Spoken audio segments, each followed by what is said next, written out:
Bonsoir, c'est Margot.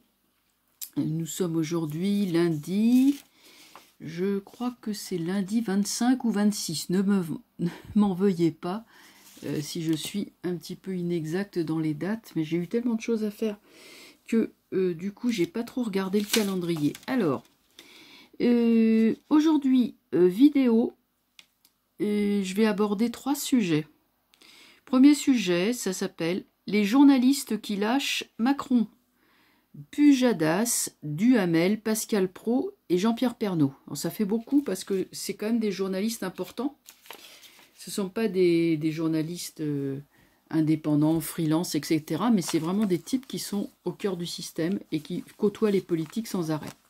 Donc ces gens-là commencent à lâcher Macron, ce qui évidemment n'est pas bon signe. Hein, parce qu'ils font déjà au début ils encensent, ensuite ils commencent à lâcher, puis après c'est la curée, l'halali, comme on dit en chasse, hein, c'est-à-dire que régulièrement ils le font. Moi je l'ai vu faire pour d'autres chefs d'État avant lui. Donc il semblerait que Macron ne soit plus en odeur de sainteté.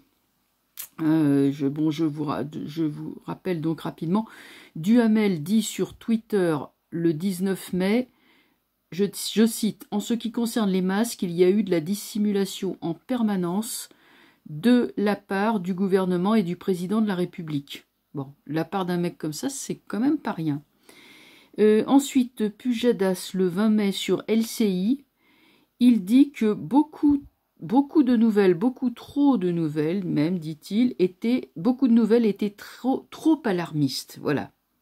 Beaucoup de nouvelles étaient trop alarmistes. Là, c'est toujours pareil, je cite. Et Pascal Praud, alors furieux en fait d'avoir eu une contravention, donc du coup, il se lâche. Lui, il dit, alors sur le ton de la colère, hein, très agacé, qu'il n'y a plus de virus. Il a demandé à son généraliste, il n'y a plus de virus, voilà. Donc, bon, c'est quand même assez étonnant. Enfin, pas étonnant, non, mais très significatif. Quant à Pernaut, il s'est révolté il y a déjà un petit moment. Bon, voilà. Eh ben, on va regarder ce que ça va donner pour le pouvoir. Cette fronde-là des journalistes, est-ce qu'il y en a d'autres qui vont suivre? On va regarder ça.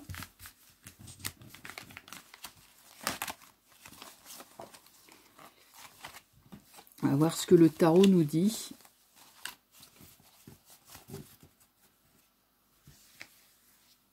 Alors, voyons.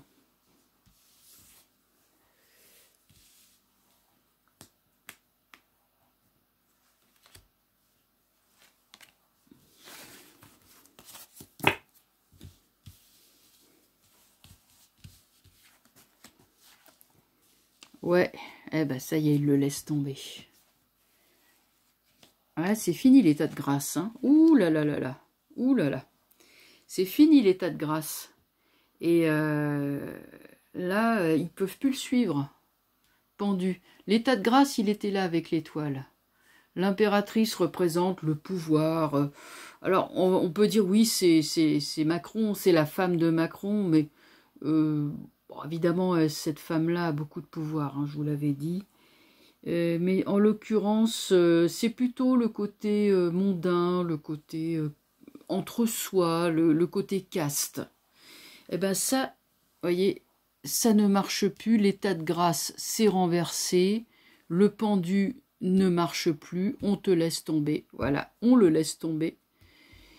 Et le diable dit clairement que y a eu manipulation, dissimulation, tromperie, tentative d'asservissement des peuples pour un pouvoir, bon, on le connaît, c'est toujours le même. Hein. De toute façon, dès qu'on interroge sur Macron, il y a ça qui sort. Hein, donc, c'est pas compliqué. Mais là, non, c'est pas bon du tout pour lui. Effectivement, ça va faire tache d'huile parce que ces journalistes-là qui le laissent tomber, donc lui le voilà, il est pendu, il va se retrouver en pendu. Les journalistes vont continuer leur chemin et pour le coup vont se montrer vrais, c'est-à-dire qu'ils vont dire en gros ce qu'ils savent, ils vont décortiquer la situation, ils vont souligner l'aimant, qui vont surtout souligner la tyrannie, le mensonge du gouvernement, ses méthodes brutales, autoritaires, et le fait aussi, ils vont beaucoup insister sur le fait que Macron va être isolé. Alors, l'impératrice paraissant dans le jeu, j'avais dit non, non, c'est pas elle, mais ça peut aussi représenter l'état de santé de la femme. Il paraît qu'elle ne va pas bien. Alors, on va juste mettre une carte dessus si c'est vrai. Ah, tempérance renversée, il y a la maladie. Oups, excusez-moi. Oh là là, je suis désolée.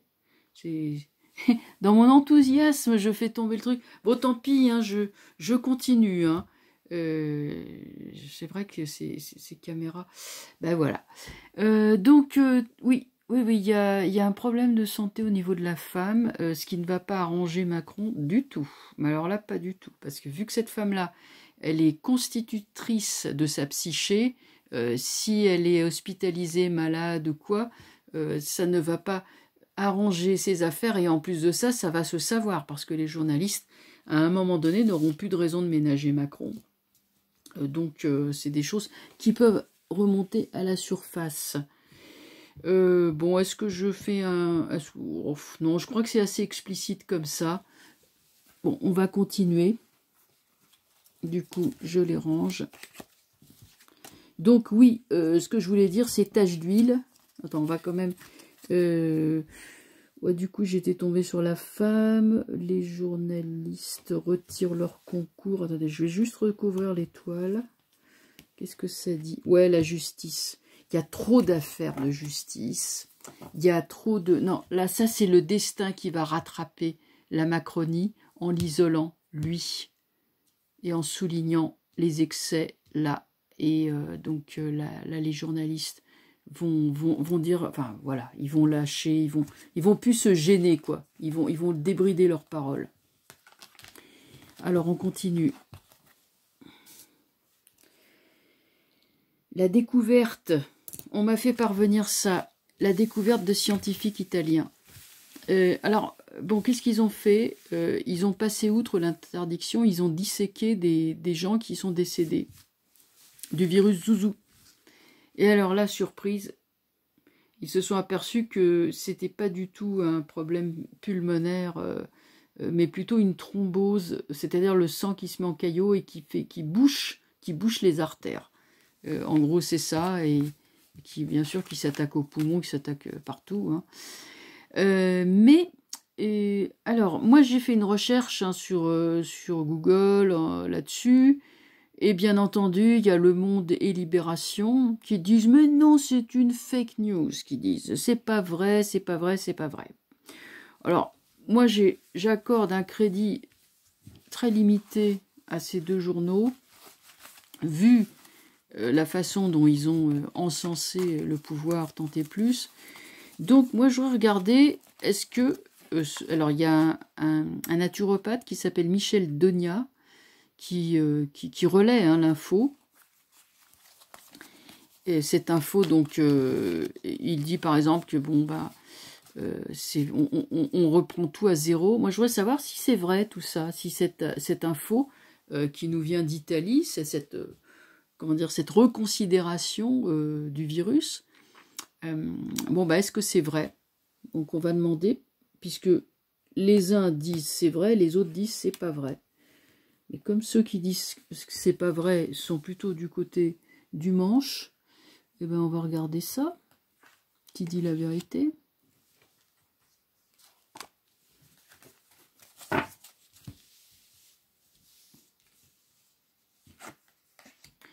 La vérité vient de l'international. Tagada. La réponse, elle est là.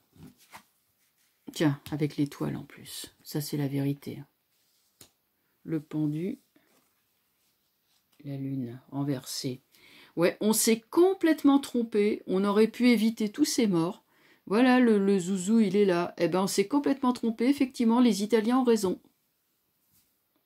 Et le naturopathe, représenté par l'étoile, a raison. Bon, ben voilà, c'est on ne peut plus clair. C'est entièrement vrai.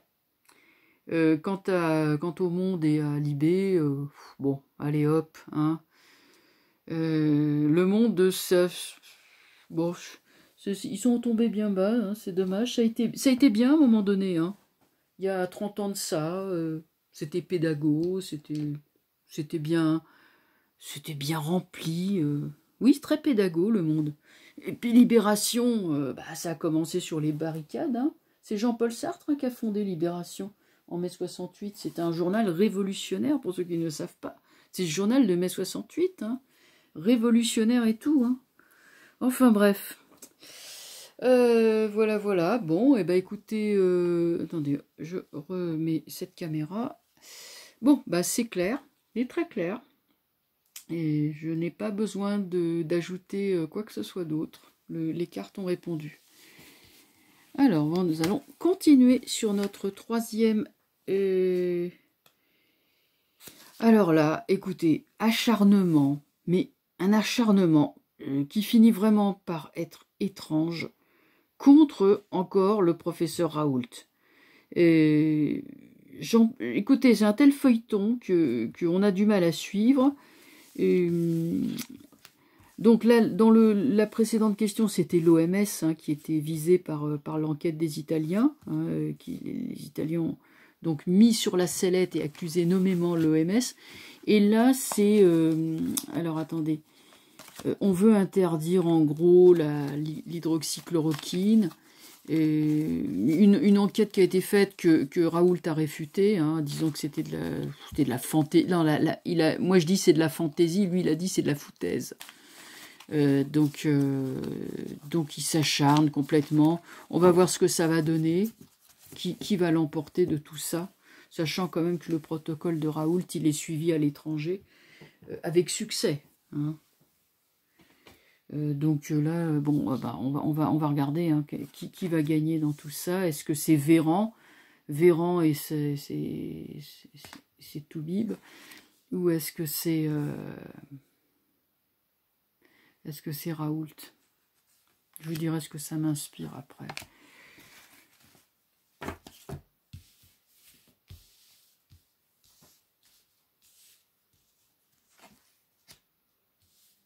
Impératrice. Monde. C'est marrant, le Monde est sorti au moins 2-3 fois. Le mat. C'est lui. C'est Raoult. Encore le pendu. Oh là là, il sort sans arrêt. Impératrice pendue, elle sort tout le temps. Bon.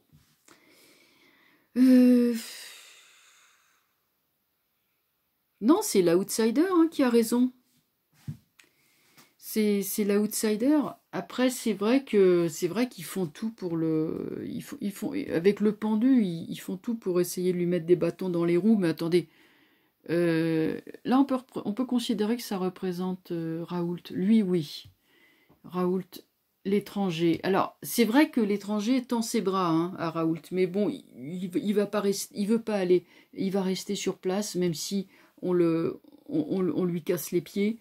Mais bon, il en a vu d'autres aussi. Hein. Il a le cuir dur, ce type-là. Hein. C'est vraiment un... C'est un vrai médecin qui respecte les malades, qui respecte le serment d'Hippocrate, alors que les autres, bah non. Alors, attendez, je vais les recouvrir. Impératrice. Qu'est-ce que ça peut nous donner ? Qui c'est qui sort sur l'impératrice? Je voudrais savoir. Je vais voir hein, si ça va apporter des... Mais il est déjà clair, l'ermite. Bon, bah voilà. Ah là là. Alors là, je vais vous dire, ça se lit, mais comme dans un livre ouvert.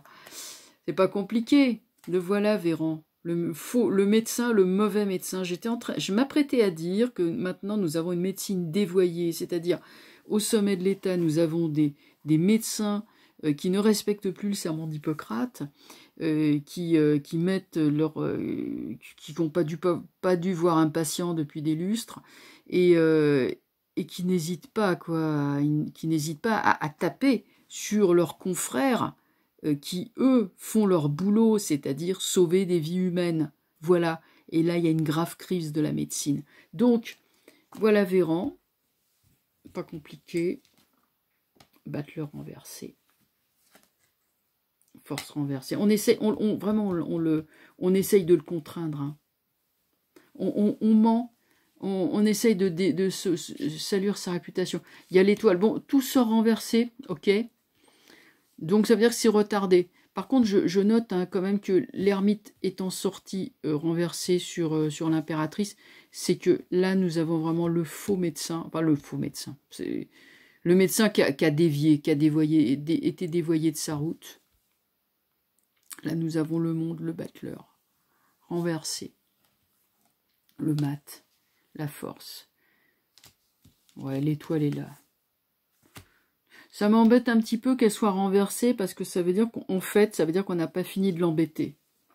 Mais pour moi, Raoult s'en sortira parce que, si vous voulez, si on prend le premier tirage, on a vraiment là, c'est validé. C'est validé. Vous voyez, le sceau du succès, il est là, validé. Et le battleur renversé peut signifier les conditions difficiles dans lesquelles il exerce, clandestinement ou presque. Hein, et son hôpital de la Timone, là-bas à Marseille, on dirait que c'est l'arche de Noé, quelque part. Hein, voilà, c'est un des quelques hôpitaux qui font un protocole digne de ce nom. Il y en a d'autres, hein, il y a une liste hein, d'hôpitaux qui font la même chose. Mais enfin, la sécurité, elle est là. Hein, la validation, la couronne de laurier, ça veut dire que le succès, il est là. Ce type-là est un génie. Et ce génie donne du succès, travaille de façon, je dirais, quasi artisanale ou clandestine, puisqu'on lui casse les pieds. On empêche tout le monde d'utiliser l'hydroxychloroquine et les autres, enfin voilà, d'utiliser ce protocole, c'est pas nouveau. Le pendu est là, donc, bon, Raoult, si vous voulez, bon, il est un peu aussi dans la position du pendu, c'est-à-dire que il attend patiemment, il sait que les événements lui donneront raison. Vous inquiétez pas, même s'il n'est pas en posture confortable, il est quand même très fort et il attend, il sait attendre. Avec l'étoile renversée, on lui donnera raison, mais plus tard. Ça c'est plus tard, hein, puisque bon, elle est renversée. Donc là, c'est retard là-dedans. Et l'impératrice, bon bah ça on a vu, et la force renversée. Alors le mat et la force renversée, c'est bien sûr l'ermite qui est là, le savant, enfin j'allais dire le faux savant ou le savant fou. C'est pas qu'il est fou, surtout c'est qu'il il fait une mauvaise utilisation de son pouvoir de ministre pour obliger, forcer, utiliser le conseil de l'ordre, enfin, etc. Bref, ça révèle une grave crise de la médecine. Bon, écoutez, en gros, voilà, pour moi, Raoult sait attendre, il n'a pas peur, je sens pas de peur ou d'inquiétude, c'est un homme très solide, c'est vraiment, je vous dis, un vieux de la vieille, qui a pas mal bourlingué, un très grand infectiologue, et donc il sait que les événements lui donneront raison, voilà. Bien, je vais arrêter la vidéo pour ce soir. Je vais donc, je vous en ferai d'autres, hein, bien sûr. Hein, vous voyez, l'actualité va très très vite en ce moment, tout va très vite, hein, donc il faut suivre évidemment. Voilà, je vous dis à très bientôt et je vous souhaite une bonne soirée. Au revoir.